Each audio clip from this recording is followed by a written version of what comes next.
laawol kisal ko laawol peewal e ɓantal. Naam, assalamu aleykum wa rahmatullahi wa barakatuhu. musidɓe julɓe tedduɓe on ɓe ka radio laawol kisal ɗo ɗe on hiire e jam tan ala to ɓengure monde fof no e jam alhamdulillah.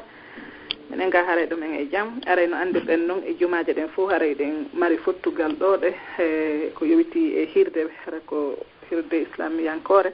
ko ɗum waɗi usasiɓe ɓen haray jumare ɓe naatay ɓe ko ɓen waɗana en yewtere ko yowiti e dina men kam. haray noon hannde en no fof andirɗen noon haray e usaji Mahfouz Ba haɗa ɓe naatino ga haynande wotere kadi haray en fof kadi ɗen andi ɓe inchallah. haray usaji en noon haray koɓe leeluma kamɓe kadi ko kamɓe woni imam on e nde juulirde innetede e imam Malik Konakiri oga sarabuye men kadi hino andi ɗon ɗe haray koɓe imamu kadi juulirde go Kobaya haray kadi ko lagine ɗon woni koɓe duɗi haren tori kala Allah waɗu barke e koɓe duɗi kon okkoren enen kadi amina ya rabbi. namare men inni on fof moɗon ko saɗi ko tooli ka radio laawol kisal nam usage en haray min jonita o micro inchallah hara min faala andintinde tun haray no andirɗen noon leere on changi ka meɗen ga haray guine e leerji men ɗi wopodiri seeɗa haray noon guegue ɗen hawridiray e honno 20h15 leer guine on toon ɗum haray ko 22h15 leer Paris on haray ɗon ko beeɓe accita bayana on taw ɓe juula guegue ɗen si ɓe arta ɓe continue inchallah haray ko ɗum ɗon min faalan andintinde ɗa. assalamu aleykum wa rahmatullahi wa barakatuh. namu saabe haray min jonniti on micro. bismillahi rahmani rahim alhamdulillahi rabbil alamin wa sallallahu wa sallama wa baraka ala nabiyyihi alkarim wa ba'd. yetti Allah subhanahu wa ta'ala oɗo Allah taguɗo en o moƴƴi e meɗen o woodini en o waɗi en ɓiɓɓe adama o waɗali en kulle o yamiri en e nder sari'aji makko ɗin konko tawata nafoore meɗen aduna yankore no e muɗum e nafoore meɗen lahara yankore. en jarnamo kanko Allah subhanahu wa ta'ala e nemaji makko ɗi o nemini en ɗin fuu tentinen oɗo nema islam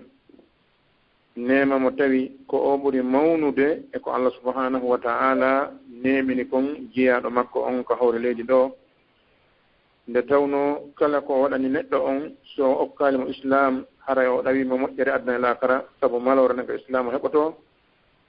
kala ko ɗawi neɗɗo on so ɗawalamo islam haray o okkimo haray en jarnamo kanko Allah subhanahu wa ta'ala e oɗo nema e dow nemaji makko ɗin fof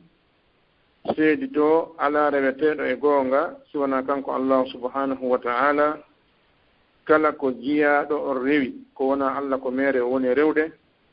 kala ko ɗiggani o ɗofti o huli ko wona Allah subhanahu wa ta'ala haray o waɗani dewangal e place maggal. nden seeɗo oɗo mo suɓi o huli e meɗen nelaɗo meɗen Muhammad sallallahu alayhi wa sallam oɗo ko jiyaɗo makko ko nulaɗo makko mo suɓi o huli e meɗen ko kanko woni ñentinirgal meɗen e ɗeɗe golle ko kanko Allah subhanahu wa ta'ala yamirno yo andintin wa zakkir fa inna zikra tanfa'ul mu'minin. andintingol ngol ɗo nafa yimɓe gomɗinɓe ɓen idan ko golle makko ɗen ñentinde muɗum tentoro Allah subhanahu wa ta'ala yo juule nelaɗo e ɓengure maɓɓe nden e sahabaɓe makko ɓen e kala jaɓuɗo jokki peewal maɓɓe ngal haadal ngal daro. haray ɗen andina e jonde men nde ɗo e oɗo kiikiɗe meɗen Allah subhanahu wa ta'ala newni haray musidɓe men wonɓe e jentade en ɓen ko oɗo radio meɗen laawol kisal ɗon e jentade no wuwirɗen noon e jumaje ɗen fuu e oɗo saa e si yoni haray en ɓeyditay seeɗa e fiikaɗo diina meɗen nde wonno diina kan no yaaji ko yewtete e mum kon no ɗuuɗi haray toujours karamakoɓe meɗen seenoto e nde ɗo nokkure ɓe andintinana en fiikaɗo diina ɗentoro Allah subhanahu wa ta'ala yo waɗu en e ɓen ɓe wuyi gomɗinɓe ɓe tawade ɓen ifi Allah subhanahu wa ta'ala no wowlede ɓerɗe maɓɓe ɗen hulay si tawi ayeji makko ɗen janngama ɓe hulay Allah subhanahu wa ta'ala ɓeyda ɓe imanu. e haray e oɗo kikiɗe meɗen ko marɗen yewtugol hannde seeɗa ko fiingol konngol istighfar wiigol astaghfirullah konngol maana maggol on e nafooreji maggol on e nokkiili kadi ngol waddee ɗon e nooneeji muɗum ɗin haray ko ɗum woni ko wonɗen e yewtude inchallah subhanahu wa taala. haray ɓe ngeli al istigfar maana wiigol astahfirullah. oɗo istigfar ko allah subhanahu wa taala woni ko yamiri ɗum. ɗum ngeli ka sakkitode simore suratu nasr e iza jaa nasrullahi wal fatu ɓe jeeya e simoje sakkitiiɗe tippade e hoore nelaaɗo sallllahu alayhi wa sallam. allah subhanahu wa taala no yamiri ɗon nelaaɗo on sallllahu alayhi wa sallam o wimo ida jaa nasrullahi walfatah wa ra'ayta annasa yadkhuluna fi dinillahi afwaja fasabbih bihamdi rabbika wastaghfirhu innahu kana tawwaba. fasabbih bihamdi rabbika wastaghfirhu innahu kana tawwaba. ta'wilu muɗum nelaaɗo sallllahu alayhi wa sallam nena Aisha manki gila ɗum ɗo tippi e hoore nelaaɗo sallllahu alayhi wa sallam ɓe seeraali ɓe taƴƴindiraali ɓe maaka subhanallahi wa bihamdihi astaghfirullaha wa atubu ilayhi. haray oɗo istigfar allah subhanahu wa taala yamirimo nelaaɗo sallllahu alayhi wa sallam ɓe yamiri ɗum mofte ɗen nelaaɗo ɓanginani en ɗum ɓe waɗi ɗum ɓe yamiri en yen waɗu. istigfar maana makko on ko talabul mawfirati min allah. talabul mawfirati min allah ɗaɓɓugol yaafuye immorde ka allah subhanahu wa ta'ala. ɗaɓɓugol yaafuye ko honɗum ko bi mahwi zunubi wa satri al uyub. yo allah montu bakkatuji ɗin yo o suuɗo ayyibeji ɗin nde tawno bani adama on kala mo o woni kala ka o woni kala no o woniri o seerata himo heɓa bakkatu imma e faandunde makko ma e ɓaawo faandunde makko. nde tawno e zamanu mo wuruɗen on hannde ko oɗo zamanu ɓuri handude e hebbingol istigfar ko oɗo zamanu ɓuri handude e rentagol nde tawno jentiteeɗi harmuɗi ɗin no ɗuuɗi ndaareteeɗi harmuɗi ɗin no ɗuuɗi wowleteeɗi harmuɗi ɗin no ɗuuɗi ñaameteeɗi harmuɗi ɗin no ɗuuɗi yareteeɗi harmuɗi ɗin no ɗuuɗi ɓornateeɗiji harmuɗi ɗin no ɗuuɗi balsi en konti hannde taway alaa ka yiltirta yeeso maaɗa ngon ronka e tiinnodirde ko harmi. jooni noon neɗɗo wonɗo e ndeer ɗum ɗo imo faala yaltude ɗum ɗo hara mo laati e bakkatu o hewtoy ko allah subhanahu wa ta'ala harana o lootoyteeɗo ka yiide so naade aljanna so o naade aljanna ma ko o luttoo ka yiide so tawi ko ɗum o luttata haray ko ma neɗɗo on toro subhanahu wa ta'ala ɓaawo nde o yiltiti e allah o ninsi bonnere nden sabu istigfaru on koyo arba'ada tawba koyo onti tuubu ruttoo faade allah o insino noon tuubugol ngol noon wonaa gollewi ɗuuɗungi tuubugol ngol kono nelaaɗo maakire noon sallllahu alayhi wa sallam annadamu tawba ninsugol ko tuubu wiye si tawi wujjoowo ninsi ko wujjani ma jeenoowo ninsi ko jeenani ma yaranooɗo beere ninsi ko yarananoo beere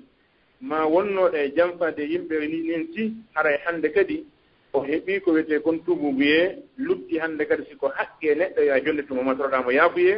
siko haqqe allah o yaa wi astahfirullaha haray a ɓortuɓe on ɗo bakkaatu. naam si tawii ko haqqe neɗɗo bi mana a wujjiino neɗɗo ma a jamfike mo a ƴettii fiihu makko o annda jooni noon a ninsitii ko honɗum waɗannoɗaa ɗum ɗon ko yo a ɗaɓɓiti jommum jonnitaamo haqqehu makko kum ma ɗaɓɓitaa jommum toroɗaamo yo accane kala wo e ɗin ɗon ɗiɗi ko woni haray a ɓortuge on tuma noon toroɗaa allah yo yaafoma sabu a tooñi allah wiyanata a jamfo o wiyanata a wujju waɗɗaa ɗum jooni ko ma jonnitaa jon haqqe on haqqe makko ma toroɗaamo yaafuye on tuma noon yiltitaa ko allah subhanahu wa ta'ala waɗa istigfar toroɗaa allah yo yaafoma. amma si ko jeeno ma yargol beere ma ɗum accugol julde ma nennugol hajju ma accugol korka ma gowɗel e dewe innaɗe waɗirente ko ɗum ni neɗɗo waɗaali o ninsiti konko o weltindinoo ɗon haray ko yo wi astahfirullah o toro allah subhanahu wa taala yaafuye allah montanamo bakkatuji makko ɗin suuɗanamo ayyibeji makko ɗin sabu kala mo allah yaltini ayyibe muɗum o wirtoto. allah subhanahu wa taala e hikma makko on o waɗi enen ɓiɓɓe adama ɓen ka hoore leydi ɗo en fottay yewten jalen kono gooto anndata ayyibe oya sina o wowlana ma jommu wuuli idan on sutura mo allah waɗi ɗon ordiɗo ɗon allah subhanahu wa ta'ala fi yo duumin ɗon hara o wirtaali neɗɗo on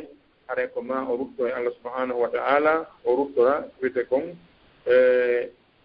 tuubugol wiya astahfirullah haray oɗo istighfar imo jogii naforeji moolanaaɗi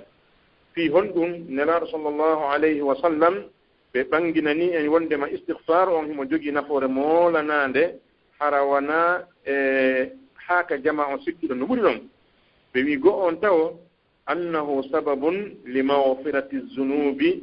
istighfaru on si neɗɗo no wadde istighfar haray ɗum woni sabu bakkatuji makko ɗi monte ko wona noon kadi ɗum no wona sabu Allah subhanahu wa ta'ala yilta ledde araynoɗe e neɗɗo on haɗa ɗe tippake makko sabu wiigol makko ngol astaghfirullah sabu hebbingol makko ngol astaghfirullah ɓe ngeli Allah subhanahu wa ta'ala wino wama kana allahu mu'azzibahum wa hum yastaghfirun Allah wonali himo ledda ɓe hiɓe insinade yani Allah subhanahu wa ta'ala si neɗɗo ono hebbinde istighfar suubugol rutto faade Allah subhanahu wa ta'ala insino bonnereji muɗum ɗin Allah subhanahu wa ta'ala wi o wonali lettugol neɗɗo waɗowo ɗum ɗum awon aya no e suratul anfal ka aya 33 ka Allah subhanahu wa ta'ala wi ɗon wama kana allahu mu'azzibahum wa hum yastaghfirun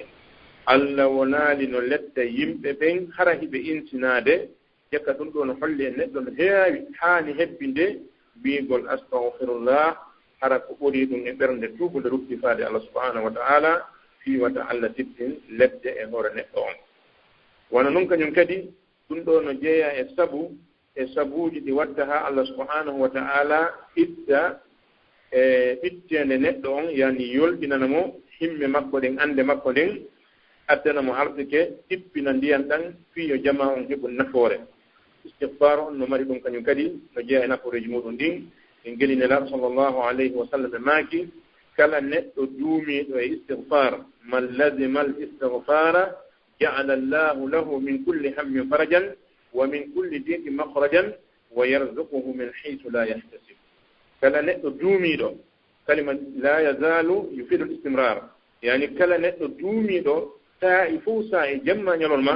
imo hebbina wiigol astaghfirullah nelaaɗo maaki so neɗɗo sifori on sifa ɗon Allah subhanahu wa ta'ala waɗanaymo kala himme kala ande nde o joginoo Allah waɗanaymo yolɗeende kala ɓittende nde wonno Allah yaltanaymo e muɗum Allah subhanahu wa ta'ala yaññana e neɗɗo on artike immarota sikka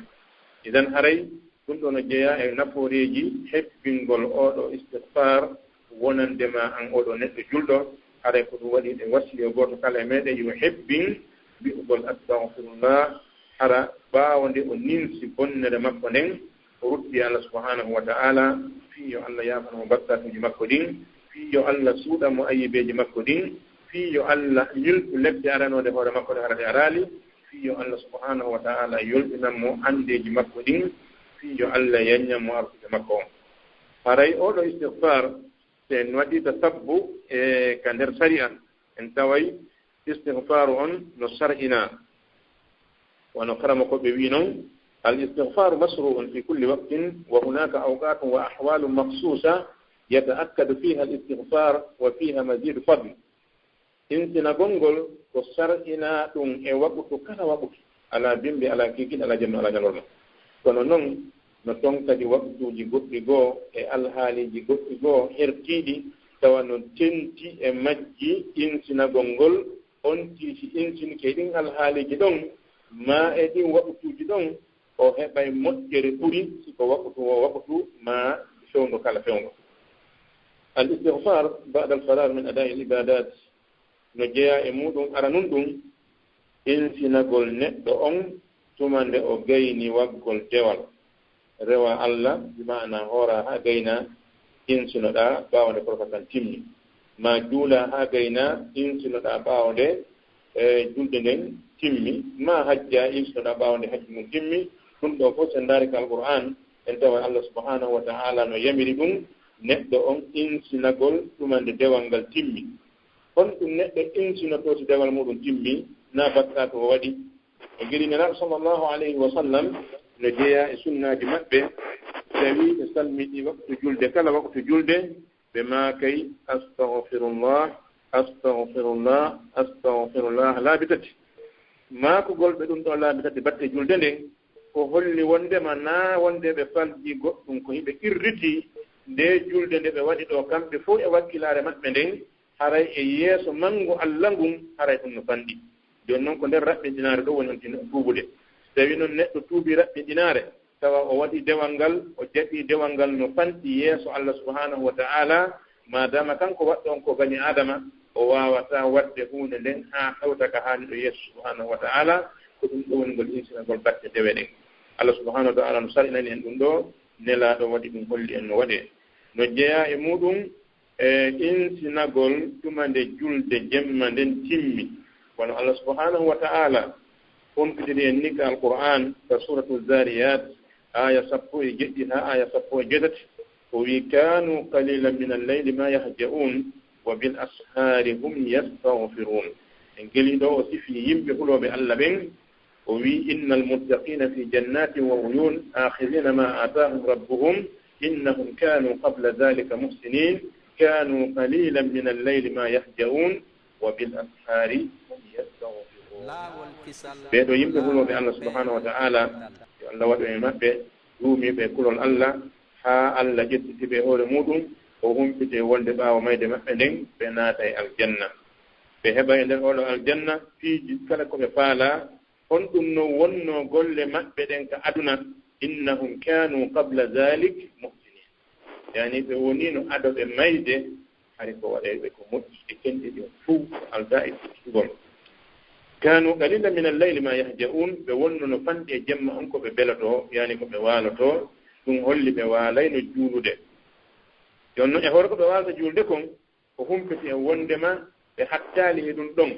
wa bil ashari hum yastaghfirun ka weetugol haray hiɓe insinaade yani ɓe juula jemma haa ka hoore fajiri ka fajiri on feerata ɗon ɓe jotto ɓe wiya astaghfirullah ma ɓe ɓe rabbi firli ɗum ɗo ko holli wondema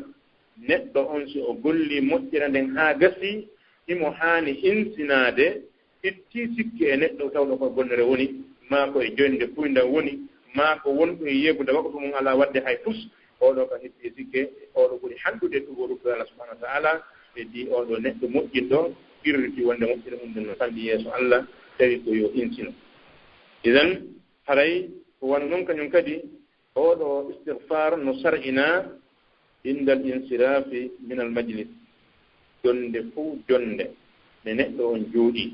woni ko kadi télévision makko woni ko jonde ko suudu makko kanko neɗɗo mo yewtude woni ko kala jonde nde o jooɗi imo haani kanko julɗon nde mo immo ɗon kono nelaaɗo maakino sallllahu alayhi wa sallam e hadisu mo filli ɗon Abu Dawud o wi e kamɓe nelaaɗo sallllahu alayhi wa sallam hiɓe maakayno hiɓe ɓangike e jonde subhanaka allahumma wa bihamdik ashhadu an la ilaha illa ant astaghfiruka wa atubu ilayk shahidu on ɗo ko astaghfiruka wa atubu ilayk nelaaɗo sallllahu alayhi wa sallam ɓe maaki kala wowluɗo ɗiɗo konnguɗi ɓaawo nde o immi e jonde nde o jooɗino Allah yaafantomo faljereeji ɗi o falji ɗin e nden jonde makko ɗon o wiya subhanaka allahumma wa bihamdik senaye woodanima an Allah mi yettima ashhadu an la ilaha illa ant mi seedike ala reweteɗo si wona an Allah tun astaghfiruka miɗo torima yaafuye astaghfiruka miɗo ɗaɓɓirma ya yaafolan wa atubu ilayka mi tuubi lurde faade ka maɗa idan ɗo ari insinagol ngol batte neɗɗo immi e jonde makko nden aray no sar'ina yo neɗɗo waɗɗum ɗo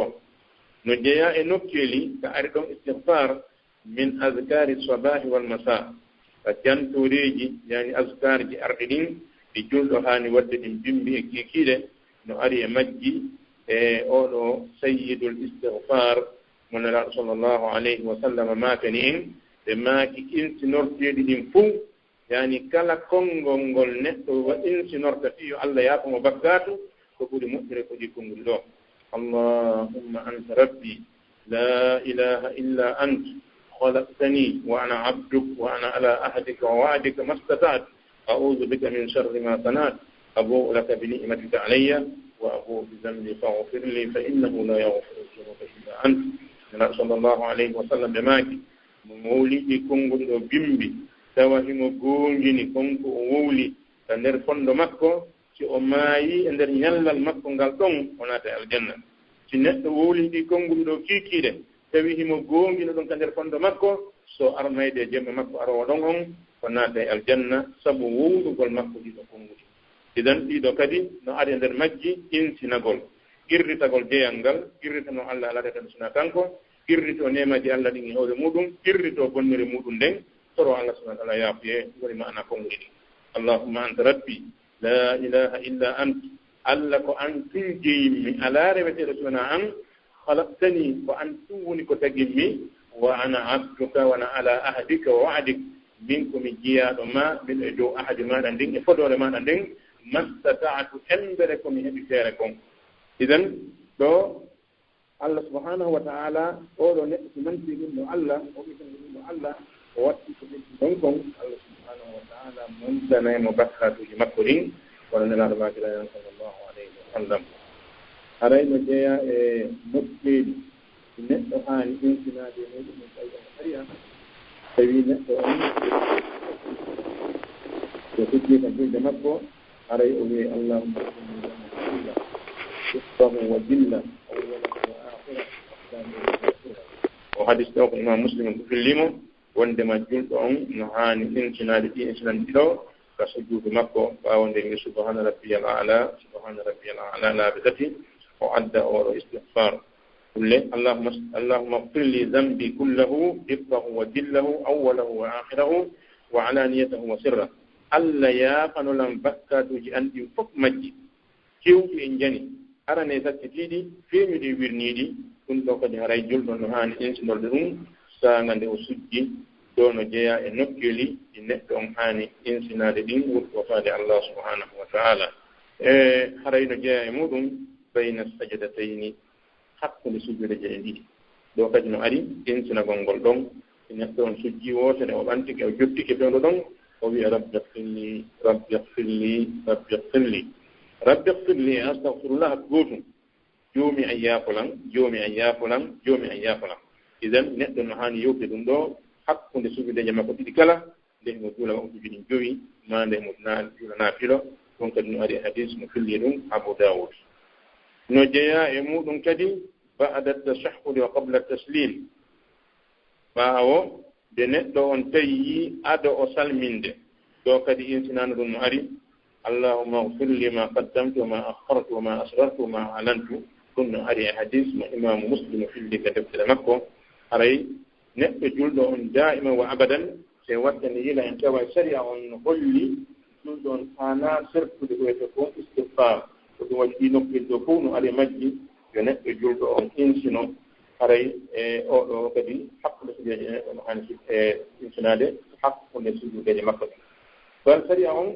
no yanñi oɗo istigfar hay yaltugol ko hurgo ɓen anndi nelaaɗo sallllahu alayhi wa sallam ɓe maatani e wondema so tawi neɗɗo no naata ko hurgo yo arden koyngal makko nanal ngal ka naatugol o wiya bisimillah allahumma inni a'udu bika min al-khubuthi wal khaba'ith yo o yaltinde himo yalta yo o yaltin koyngal makko ñaamal ngal ka yaltugol ɓaawo ɗum o wiya gufranak gufranak ɗum ɗo yaafuyema bi maana yaafuyema on ko torare Allah yaafulam idan haray ɗum ɗo Allah subhanahu wa ta'ala no sallani ɗum ɗo kadi e makko nderaa sallllahu alayhi wa sallam holli en ɗum hay so tawi neɗɗo yalti ka hurgo ɓaawa nde yalti ka hurgo yo wi'u gufranak Allah haray ɗo ko honɗum woni bonnere nde neɗɗo on golli kadi hurgo haa tawa so yalti ka hurgo wiya astahfirullah ko raɓɓiɗi kon kama ko ɓen ko wii ko wondema ɓay neɗɗo on no haɗa jantagol inde Allah subhanahu wa ta'ala saanga de o naali ka hurgo o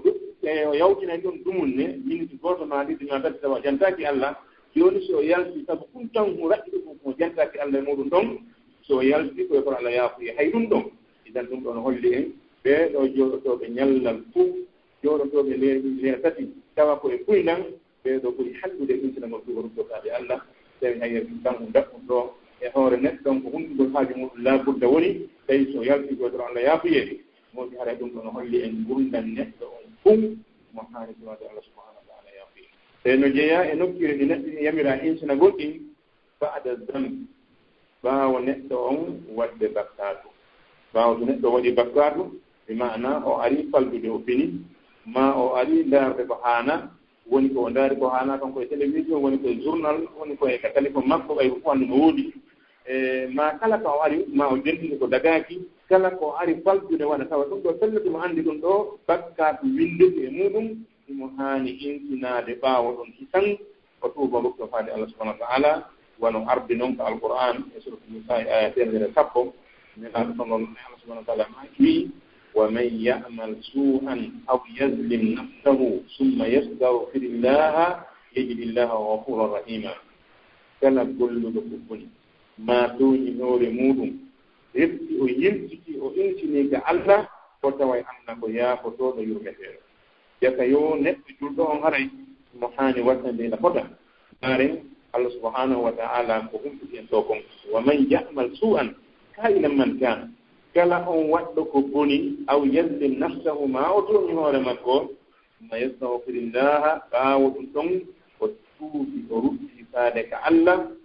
yajidillaha ghafuran rahiman ko tawa Allah ko yaafotoɗo ko yurmeteɗo dentoro Allah subhanahu wa ta'ala yo Allah yaafo en yo yurme en idan haray ɓe wasi e goto kala meɗen ko alqur'ana wasi ɗo kon tawi on ti ari faltude waɗa bonnere ɗon e ɗon kaw andi ɗon o bonni wona yo o tuumo e bonnere nden gedi no jeeya e sifaaji ɗi Allah subhanahu wa ta'ala sifiji yimɓe huɗoɓe Allah ɓen ka ayal e ka alimran kanu e o wiɗen ɗon ka alimrana ɗon waɗaw billahi min ashaitan rajim bismillahir rahim ɓe wonditano hiɓe duumo e hoore bakkatu fa ida fa'alu fahishatan aw zalamu anfusahum ذكروا الله فاستغفروا لذنوبهم ومن يغفر الذنوب إلا الله وي نجيانا صفاجي يالا سيبي دون دي يمكن فلو بي الله من وي ونو سيدي بأري ودك بني ما بأري سوني بحور مهبه بأندي سيدي الله دين بتوبة برمت وفادك الله إني كهم بولياك على جلس دي الله دنو قطع مئة عند والدي فرم سيبي أدنى أنفومو بكثير فرم أكون هو موجودي واي ويده فاللهم اغفر له وارحمه الله يعفو بالله كما دوات واو تاويد النيابه المباركه ميوما منافع الجنه هو ان يقول الله سبحانه وتعالى اذا هريت ولندهم وقلبي فقط الخطيب صلى الله عليه وسلم بماكي هذا الرسول ما جاء التائب من الذنب كمن لا ذنب له اوتو ودرتي من بكات ono wayi womo mara bakkatu eka yoosi neɗɗo tuuɓi e bakkatu haray himo waɗi womo mara bakkatu mi wana o laaɓa e bakkatuji makko ɗi ɓe ngeli ibnu qayyim jawdi mo yewti e deftere makko wotere mi alwabil sayyid o wii wondema neɗɗo no waɗa bakkatu on bakkatu wona sabu o naata aljanna honɗum woni mana muɗum on mi mana so neɗɗo on ari bonnude ɗum min fi bonnere nden o rukkiti ko Allah subhanahu wa ta'ala o tolike yaafuye o wulli yeeso Allah o fitinde makko nden kanko oɗo neɗɗo haa Allah yurmama mo weltanike mo o yonata e aljanna idan ko honɗum waɗi haa ɗum waɗi sabu wondene nden idan jaka yo ɗuɗo ɗaɗɗande Allah subhanahu wa ta'ala imo yaafo imo yurmi en ko jeeya ɗum sahaaji makko idan haray neɗɗo julɗo on no haani hettinde ɗuɗe e heeɗiɗo konngudi o rufe Allah subhanahu wa ta'ala wona noon kañum kadi eno nokkeeli ɗi tawata ɗin neɗɗo no haani intinaade e muɗum kala jonde nde o jooɗii haray mo haani hettide ɗum so ari hadis mo Abu Dawud filli wondema nelaaɗo sallllahu alayhi wa sallam hiɓe maatayno fi majlisin wahida 100 marra rabbi ighfir li wa tub alayya innaka naam assalamu aleykum wa rahmatullahi wa barakatuhu musidɓe julɓe tedduɓe haray ligne on gini hannde o kelɗa moƴƴam kono haray ustage en ɓe yalti kono hawroniri kadi ɗon anndi geeƴe ɗen ko ɓeynuno kon ko 15 ɓeyni jooni haray yen habboɓe ɓe juula haray ɓe arta e dan 15 minutes inchallah haray ko en habboɓe jooni ɓe juula nde wotere ɓe naatita noon kadi ɓay haray leer geeƴe ɗen koko yoni haray ko 4 minutes pe heddiɗo inchallah haray ɗen habbiɓe haray futorama habbagol ɓe men yaafini kadi fota kona seeɗa ɓay haray ko leer on ko sansi kon ka meɗen ga ko anndi ɗum ɗum jiiɓitay moƴƴa programme on wona yontere hannde ko docteur Mamadou Wuri no anndirɗen noon kono haray ɓay leer on change kadi toujours ɗon anndi haray piiji ɗin kamɓe si ɓe naatude ɓay kamɓe ɓe wata change leer maɓɓe on toon ɗon anndi haray hiɓe jogii darsu lagne toon ko si ɓe gayni darsu on ɓe naata haray noon ɗum fayda hawray kamen ga wona 22h no gasa 22h wona 40 ni no gasa ɓe naata par ce que ɗon anndi haray geegue ɗen ko 20h wona fayda 30 ton ɓe juulata e ɗo yo ɓe naatu kadi haray yontere hannde docteur ɓe naatay haray jemmini seeɗa ko wona 22h l'heure pari on wona 22h30 ha 40 inchallah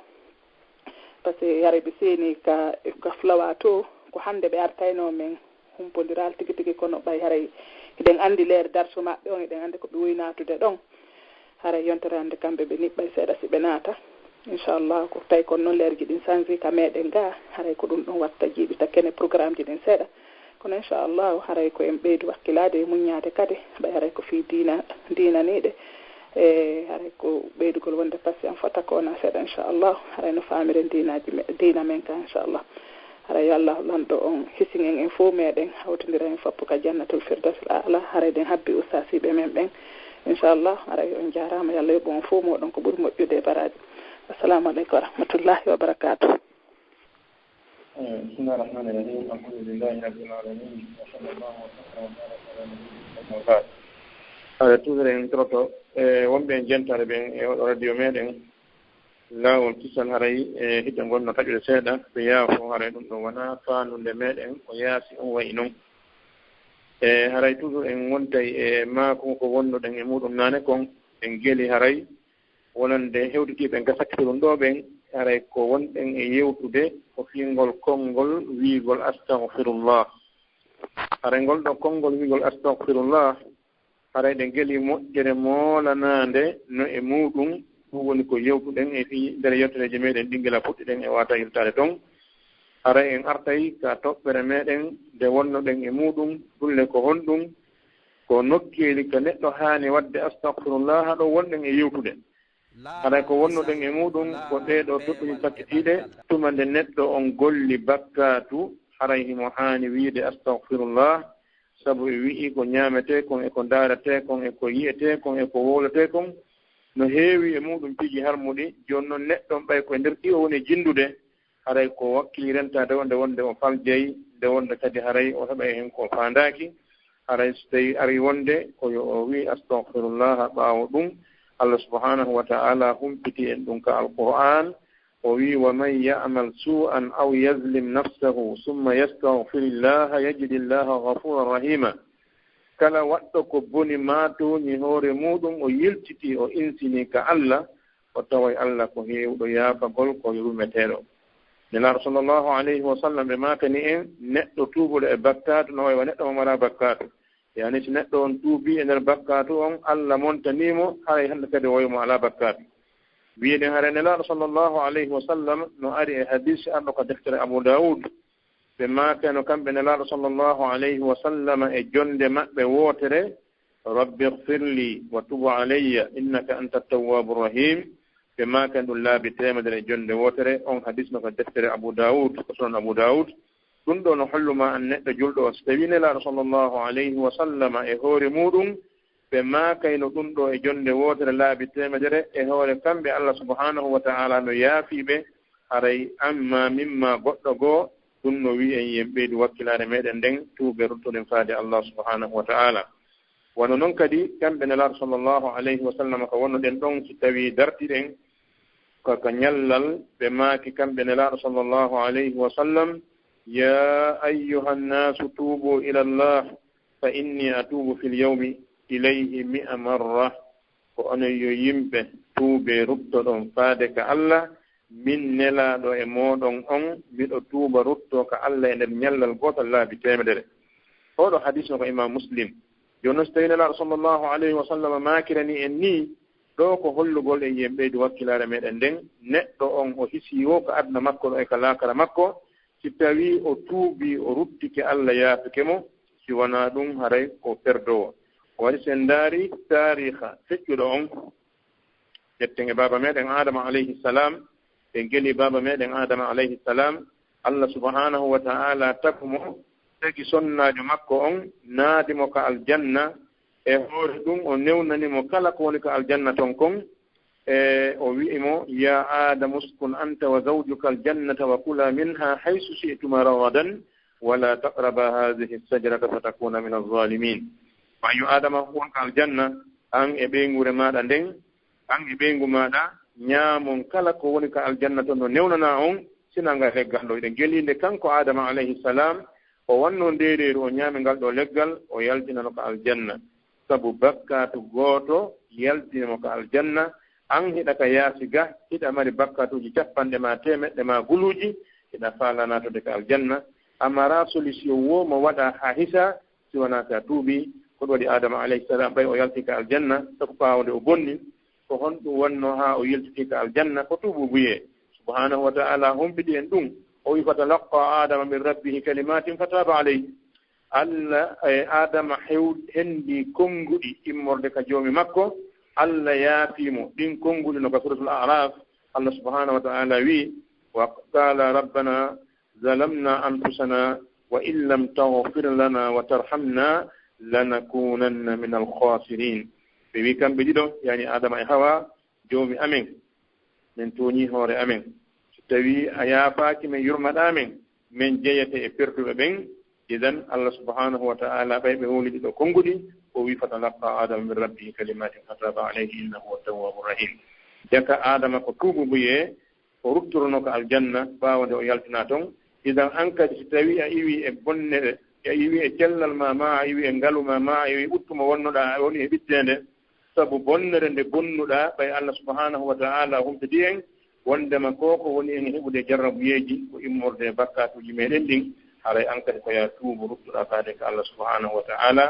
في الله يلتقي مؤثر عند أول دائم وندين إن عند الله سبحانه وتعالى قاعد يجرب يجي ورمالين سبب بكات وجميلين بكوي رتلا في وتين بيردو يسور مودم أو يظهر الفساد في البر والبحر بما كسبت أيدي الناس ليذيقهم بعد الذي عملوا لعلهم يرجعون ليذيقهم بعد الذي عملوا لعلهم يرجعون بوني كوني كون كهور لي تو هاندي لوراجي كوني كون كاندر مايو لوراجي ونان دين بي ادم بن تاوي كو نافور الله وانو دum fi meden kum wayliti wontani lorra o wi dum ko wadi dum ko sabu ko juude yimbe ben fajjiti gon yon non ko woni en meeɗen yebbe ɗum ko fii yo o mon sabuyon e bakkatuji meɗen fii e rutto e allah subhanahu wa ta'ala fii en tuubu idan ɗum ɗo holni wonde aray neɗɗo julɗon no han juuɗe aray oɗo istigfar mo jogii himɓe moolanaɗo ko islam nela sallllahu alayhi wa sallam angenani en ɗum karama koɓe firi ɗum feññini ɓe wi al insanu min tabi'atihi ad-da'f wa qad yadfa'uhu da'fuhu ila mukhalafati amrillah والله عز وجل هو الأعلم بطبيعته لا يقسو عليه ولا يطرده نتانكيون الله سبحانه وتعالى مؤتن لمنون sabu lo'ere makko nden haray toujours lo'ere makko nden no ɓuusamo o yaha e lundagol Allah subhanahu wa ta'ala ɓay noon Allah no anndi lo'ere neɗɗo on Allah kañum hollata neɗɗo on anngal yurmende Allah kañum raɗata ko neɗɗanke hon kun e ittama yurmende nden mahma fa'ala min zunubin ma damat su'latul iman fi qalbi fannin imanu on julɓere munden no hejji nder ton Allah subhanahu wa ta'ala raɗata ko gomɗin ɗon idan haray neɗɗon ko yo hubto e Allah subhanahu wa ta'ala Allah subhanahu wa ta'ala wi wa inni la ghaffarun liman taba wa amana wa amila salihan thumma ihtada min Allah ko mi yaafotoɗo wonande on tuubuɗo gomɗini golli ko moƴƴi tawa ɗum o feewi yaka yo neɗɗo sino faala yaafede ko ma o waɗa ɗiɗo ma o tuuba ma o gomɗina ma o golla ko moƴƴi ma o faando jokkugol sunnaniraaɗo sallllahu alayhi wa sallam ara wona jokkugol laawi ɗi yimɓe moƴƴini wi ɗum ɗo kadi allah ala e muɗum sabu si tawi woni ko goɗɗo goo moƴƴini ella ala e muɗum hay si ella ala e muɗum ala ko nelaaɗo addi ko ɓuri angal ella sabu nelaaɗo ko allah addi kon jonni jogii nelaaɗo jogiiɗo ko allah addi kon ko on ɗon ɓuri jogaade laawol hisugol hay si goɗɗo moƴƴini laawol wingol kadi ella ala e muɗum awa wiye mo ella ala fiita haɓo e makko kono noon e hoore ella ala on kon kanko moƴƴinani hoore makko e ko nelaaɗo jogii kon pellet ɓanndirama ko nelaaɗo kon ɓuri hisude isan ko nelaaɗo kon ɓuri haani jokkude ko ɗum haanuɗen jokkude haray e rutto faade allah subhanahu wa ta'ala e neɗɗo on o mara solution hay hunde si wona tuubugo rutto faade ko allah nelaaɗo maakani en sallllahu alayhi wa sallam Allah fontay junngo makko ngon jemma kala jemma fiiyo o jaɓan tuububuye neɗɗo faljunoɗo bonni ñalorma o fonta e junngo makko ngon jemma kala ñalorma fiiyo o jaɓan tuububuye o bonnunoɗo jemma o ɗo hadis no ko imam muslim ɗum ɗo no wiima an neɗɗo julɗo on wata a waalo jemma a tuubaali bonnireji ɗi ñalluɗa e mum ɗin wata a weetu bimbi yalta a tuubaali bonnere ko waɗɗa kon jemma idan bonnere ko waɗɗa kon jemma hay si tawi a yahaali hay nokku hay si a ñaamoyaali hay huunde hay si a ndaaraali hay huunde wongol ma o jemma fuu iɗa yeebudema ɗoftaaki Allah e makko ɗum kadi ko bonnere noon aray ko ya tuubu sabu en janndino ko fuɗɗode yewtere meɗen wondema yimɓe waalaynoɓe juulude ɓen ɓe weeta e tuubude rutto so tawi waaluɗo juulude weeti tuubude rutto waaluɗo ɗaanaade kan itte sikke aray inchallah subhanahu wa ta'ala neɗɗo on madama Allah mo faalayi en malu enen kadi jeɗen faalen e malore nden jooni noon so en jaɓi en faalama malore nden ko ma hewten kanelaaɗo sallllahu alayhi wa sallam landoɗen ɓe ko honno waɗden haray nelaaɗo sallllahu alayhi wa sallam matani on e ɗum ɗo e so tawi neɗɗo on o moƴƴini golle makko ɗen faljireji makko ɗin o tuubi ruttike Allah yaaɓantomo anden noon haray Allah subhanahu wa ta'ala yurmene makko nden no yaaji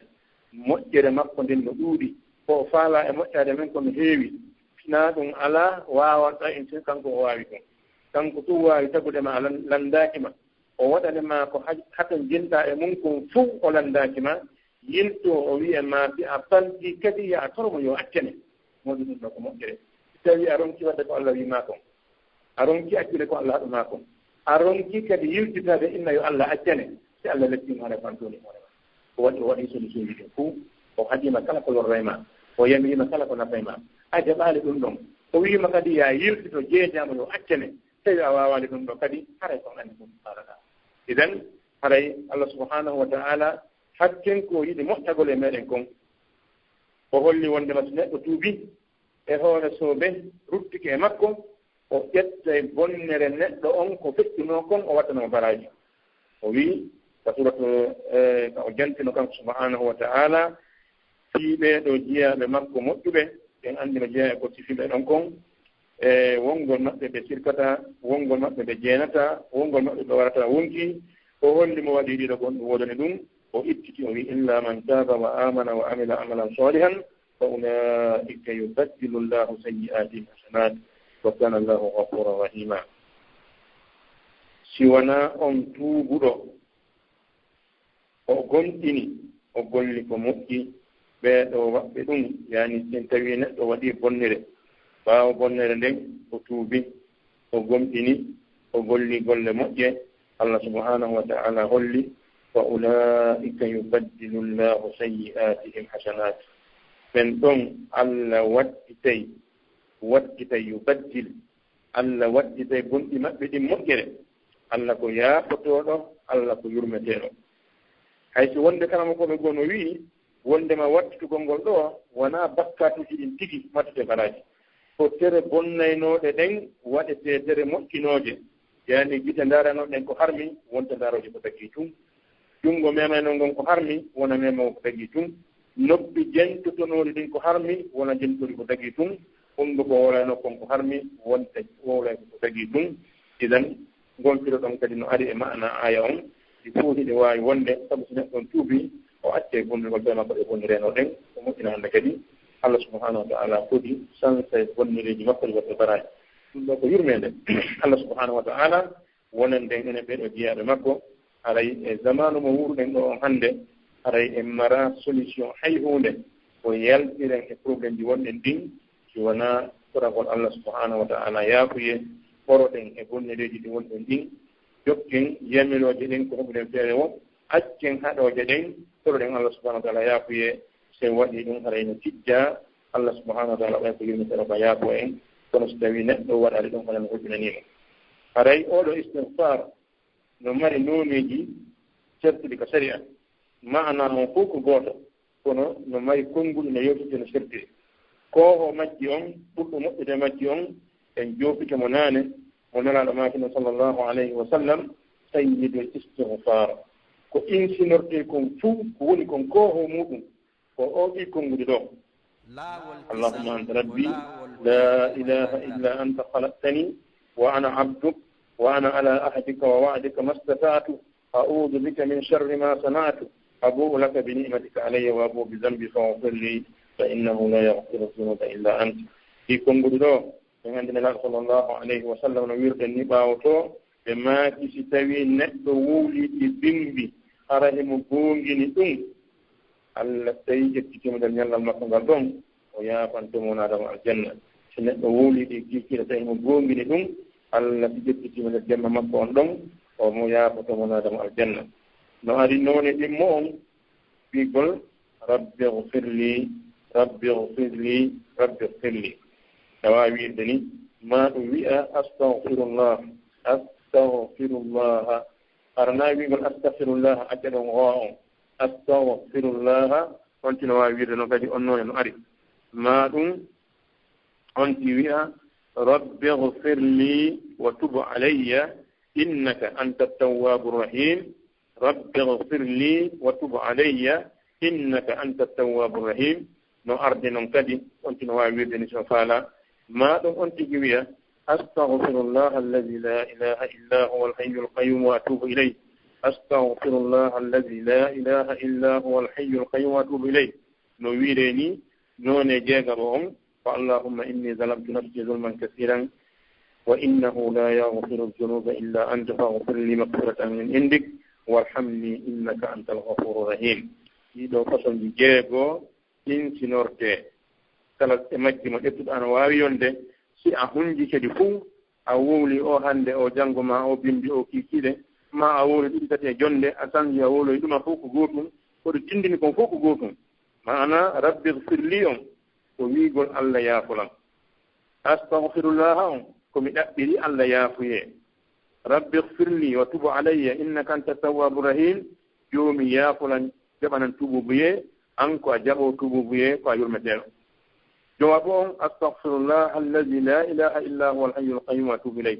mi ɗaɓɓiri allah yaafuye allah mo tawi on ala rewetede sona kanko ko kanko woni wuuruɗo ñiiɓuɗo mi tuubi mi ruttike faade ka makko no wiireni kadi jeegabo on wa allahumma inni zalamtu nafsi zulman kathira allah tomi hoore an tooni ɗuuɗuɗe wa innahu la yahfiru zunuba illa ant allah noon anndude alaa yaafotoɗo bakkaatu siwona an fagfirli magfiratan min indik yaafulan yaafuye immorɗo ka ma'a warhamni yurmelan innaka anta alghafuru rahim an allah ko a woni yaafotoɗo ko a woni yurmeteɗo hara neɗɗo julɗo on no haani hebbinde ɗiɗo konngol ko ɗenngal makko sabu ari e hadithul qudusi iblis o wi'i o woondiri allah o seerata himo bewina jiyaaɓe allah ɓe majjina ɓe faltina ɓe allah subhanahu wa ta'ala wondide manngu muɗum ngun o yeserata kanko allah kadi imo yaafano jiyaɓen fannin hiɓe insinaade faade ka allah subhanahu wa ta'ala tuuba rutto faade ka makko ngan haray enen ɓeeɗo wurɓe oɗo zaman hay attinoɓe en ɓen naafi enen eɗen haani hebbinde tuubugol rutto faade allah subhanahu wa ta'ala fii e wonum yimɓe malaaɓe sabu ko halkono attiɓe ɓen yimɓe annabi nuh yimɓe annabi hud yimɓe annabi salih e yimɓe annabi shu'aib e yimɓe annabi lut ɓeeɗo fof ko halki ɓe ko sabu ɓe jaɓaali tuubude bonnereeji ɗi ɓe bonnuno ɗin ɓe rutto faade allah subhanahu wa ta'ala e dan si tawi noon allah halkino ɓen fii ɓe bonni ɓe tuubaali enen kadi en bonni en tuubaali en sikki en malay wawata wonde idan haray oɗo ceerno biyeteɗo Fudayl ibn Iyad rahimahullah o wi istigfarum bila iqla'in tawbatul kadibin tuubugol insinagol hara accata bonnere nden ko tuububuye feno ɓenno jan noon si neɗɗo fenani allah hara yiɗi probléme hay fenanɗo goɗɗo no mari probléme wona kan cikki kan fenanɗo allah subahanahu wa ta'ala haray koye on tigi toro allah kadi wona ya wi'u ɓay bonnereji ɗin no ɗuuɗi e junngo ma an a acce taw a wawata tuubude fewno ɗo ndaaru ko wawɗa accude kon acca ɗum ɗon toroɗa allah yaafuye toroɗama kadi yo newnane acca kon ko tawi sattanma accugol piiji ɗin fof ko etagol sa etike a haɗi wonki ma tin seeɗa seeɗa so tawi joni masala neɗɗo no jaribora zina mo jaribora beere mo jaribora fijigol carte mo jaribora yahgol amugol ɗiɗo fof mo rondiɗi joni so tawi ɗi ko accantako nde wotere wata o wi so accali ɗiɗo o accata ɗum ɗa ko yo acci ko wawi accude kon tawa on tuma noon o toro allah newnanmo ko accu ko heddi gon si on ti nangi tullawol ngol heɓano heeɗa seeɗa seeɗa kono so a nanngari laawol ngol alaa no yeyɗaa on anndi no jeyaa e yimɓe faayooɓe innaɓe masalan jooni ɓe kañum tewno ɗo haray waawaale accude jeeno ma waawaale accude amugol yaata hajjoya tawa noon si ɓe yahino ɓe hajjoyiino ɓe toriki Allah yaafoye hawnaaki Allah laɓɓina e bakkatuji maɓɓe ɗin itta ɓernde maɓɓe nden e bonnere nden ɓe duumoo ɗon ɓe salo yaade tottede wala Allah farilla ngal ɓe yeeɓe farilla on ɓe watta kadi hoore ndeɗa bonnere ɗum ɗo fof ko faayereeji fawɗirɗi haray ɓe wasiyo gooto kala e meeɗen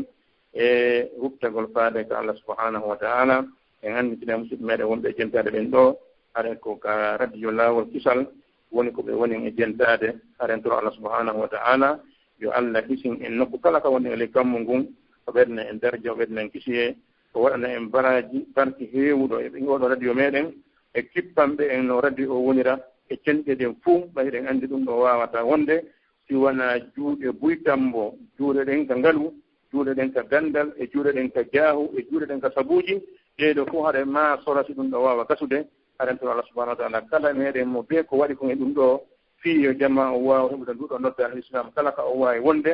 kala waɗɗo gonɗel e ɗum ɗo yo Allah waɗamo barki ko makko kon waɗamo barki ɓeygol makko nden fewna en fewnana en artida en tuubugo rutto faade Allah subhanahu wa ta'ala hara inchallah en jonnita e anten on fiwonande faalaɓe landidade seeɗa e ko yewta ɗo kon hara lande ɗen waɗende hasr e nder ko yewtuɗen kon fi o istigfar fi tuubugol ɗo kala landitotoɗo nder ɗum ɗon wawi landitade aray e nder mintaji seeɗa inchallah assalamu aleykum wa rahmatullahi taala wa barakatuh laawol kisal ko laawol peewal e ɓantal